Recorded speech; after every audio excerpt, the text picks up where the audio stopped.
Today, we're going to be speaking with Dave Farina, who's a science communicator and also author, best known for his YouTube channel, Professor Dave Explains. I know we have some, at least, overlap with our audiences. Dave, really appreciate your time. Good to have you on. Yeah, thanks for having me.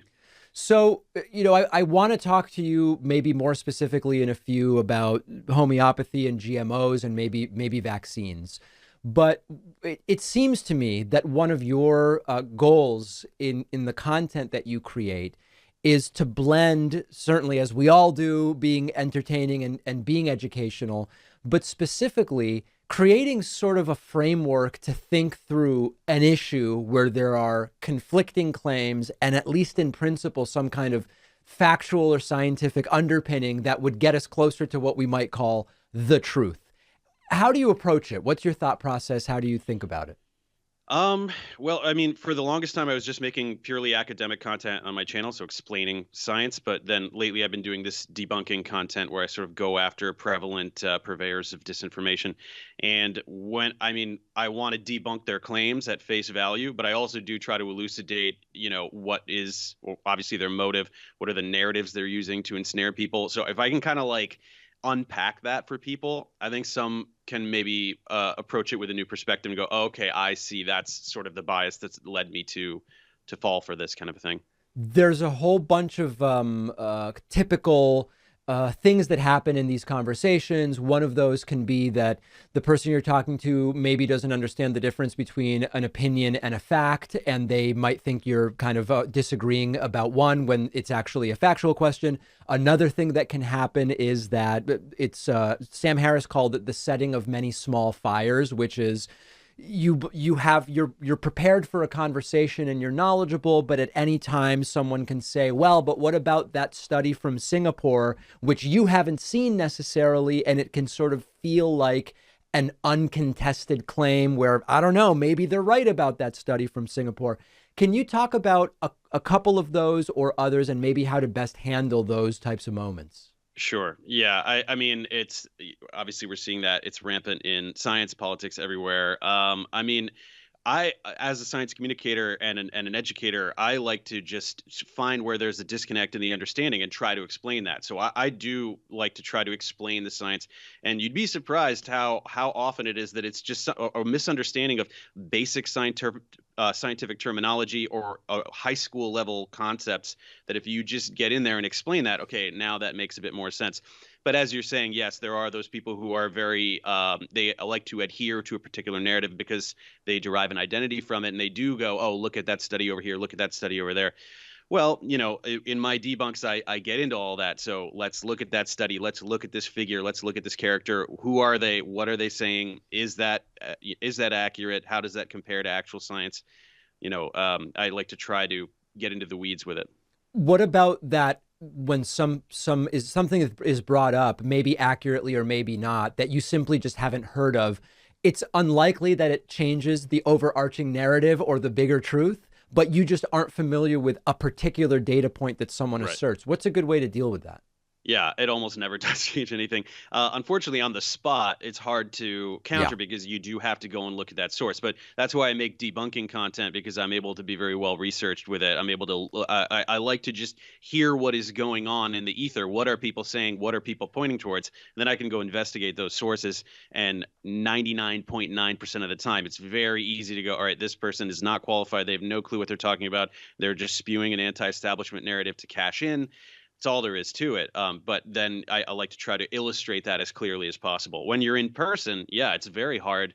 I don't know who you're talking about, but I mean, one tactic is to say what is more likely that the entire scientific community is either dumb and wrong or lying and corrupt, or this one guy is a liar.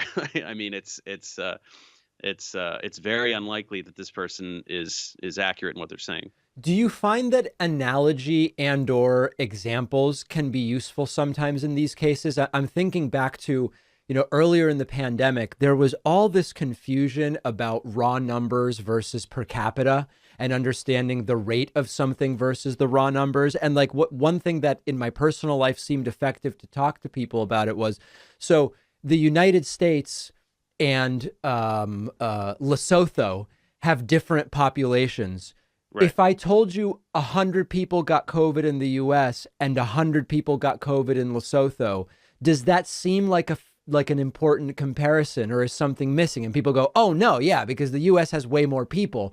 And it kind of like opens the door a little Yeah. bit. Are those types of things useful mechanisms? Absolutely. I mean, anything you can do to get somebody to understand, but first just understand science and numbers and data, but also show how others use numbers to obfuscate what's really going on or to, push a narrative. There's a million ways to do it, and anything you can find that establishes a line or a connection that can help you get a point across. Absolutely, it's a great thing to do.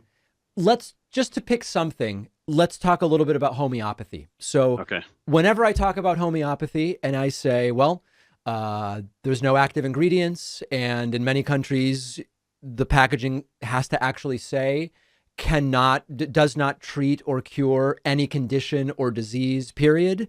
And you look at studies where you can compare homeopathy to placebo, and it doesn't work, and people just get angry with me, and they often will write to me and they'll say, my uncle is a homeopath, or I was successfully treated with homeopathy, or whatever the case may be. I don't know if you agree with my position on homeopathy. I'll let you Yeah. address that first. Of course I But do. how do you tackle those types of rebuttals from folks about, Yeah. well, with chiropractic stuff, I get a lot of the same types of emails. These can be tough because Yes. there's a lot of emotional connection. Right. Yeah. And that's not my forte. I'll say that right off the bat. I'm not, if somebody has a really strong emotional bias there towards something, it's hard to penetrate. And that's not really my specialty. I like to make these larger, this debunking content where I can go in and explain to you beyond a shadow of a doubt why homeopathy is pseudoscience. Now, some people are going to engage with that and some people are going to reject that. And that's just how the cookie crumbles. But I think that my strategy is to go in and say, okay, why would you think that homeopathy would work? What is the mechanism by which this could work? And now let's compare that to what we actually know about the biological sciences, about medical sciences. What is it for something to work? What is happening on the molecular level mechanistically Mm. that would cause something to work? And recognize that this has no chance of doing that. There's nothing in it. It's water or a sugar capsule or whatever it is. It cannot do anything. And homeopathy to me is the most incredible example of something that's so blatantly pseudoscientific on face value. It's so indefensible and yet is penetrating even certain areas of academia, sort of these like low level trade universities that are offering programs in this stuff simply due to financial demand, right? Just if people are going to pay for the program, some institutions are going to offer it, not Harvard Medical School, obviously, but some place is going to do it. And then that really it's a vicious cycle now because people then can point at these things and see there's validity to it. And there 100% is not. So Homeopathy seems a little easier to deal with than yeah. than chiropractic in my mind. And I think one of the tough things about chiropractic is there is this kind of blend where I've never had it done, but some of the adjustments probably feel good, at least in the short term. Maybe there's an endorphin release. There's maybe a stretching component. There might be something that's more akin to like massage that is good. But then you have all of the supposed uses and Right. treatments and the mechanism of subluxation of the spine through which it supposedly works and this type of thing. Yeah. Chiropractic is a very tough one because there's so much there. Yeah, it is tough because I don't think that chiropractics is a sham field at face value. I think that there can be something to spinal adjustment, and it's fine that there are chiropractors and there's something to it. But the problem is it blends so easily into pseudoscience, largely because you have these, I mean, narcissists essentially who they're not trained doctors, right? To become a chiropractor, you're not going through the same educational path as someone who's becoming like a medical doctor or surgeon or something like that. So they definitely know less about things that are outside of their expertise. But then you have people that go on the internet and say, I'm a doctor, and here's some stuff that's totally unrelated to chiropractics about nutrition or Yes. something like that, and you should listen to me because I'm an authority.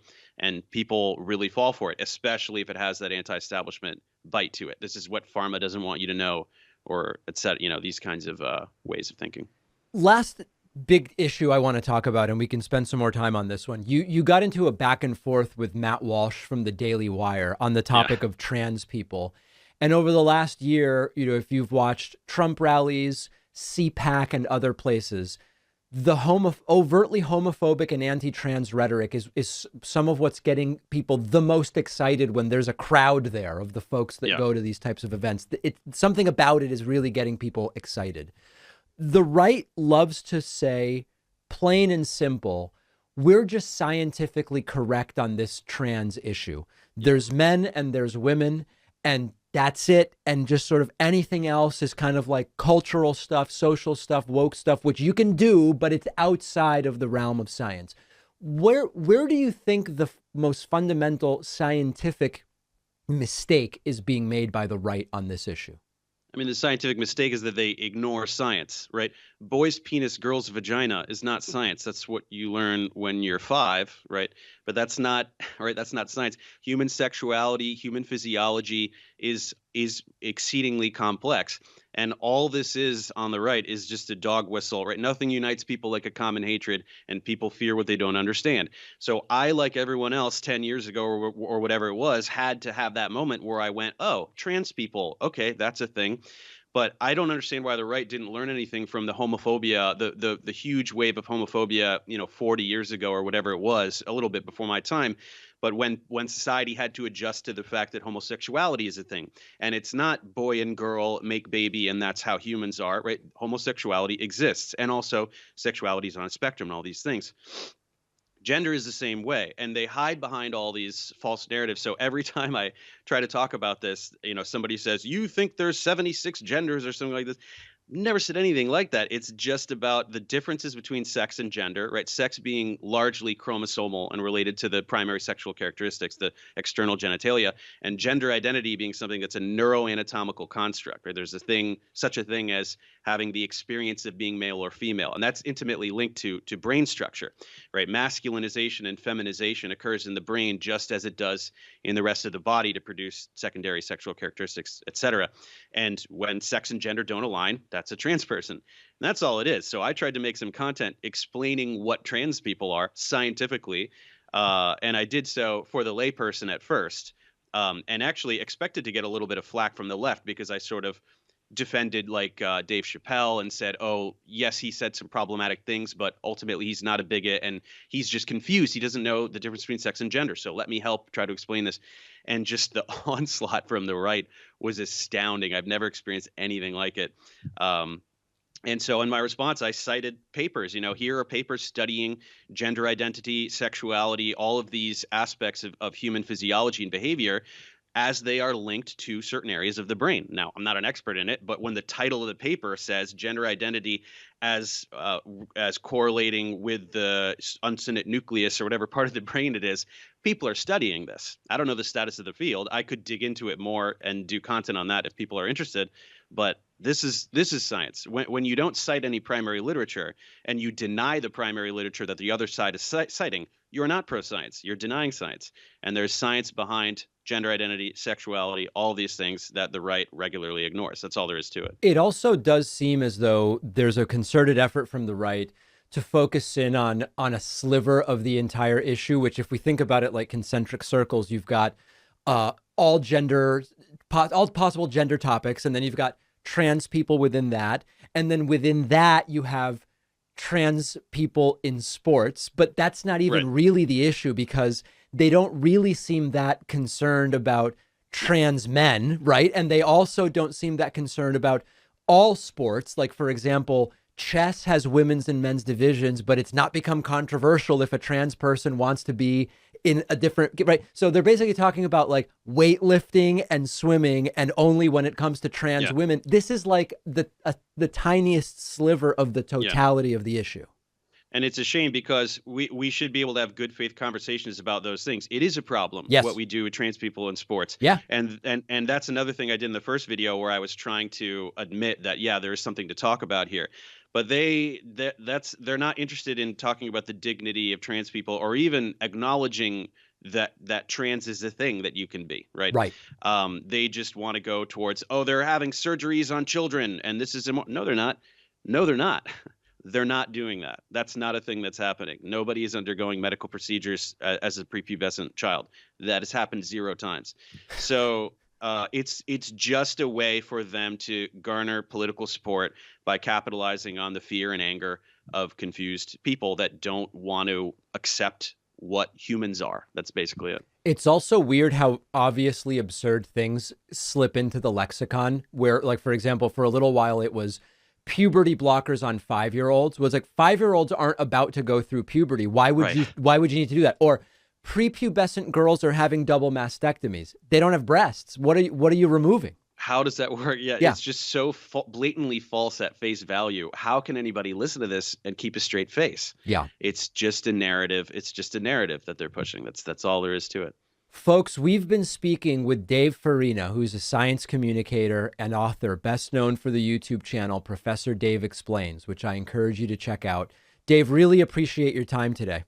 Thank you. Thank you for having me.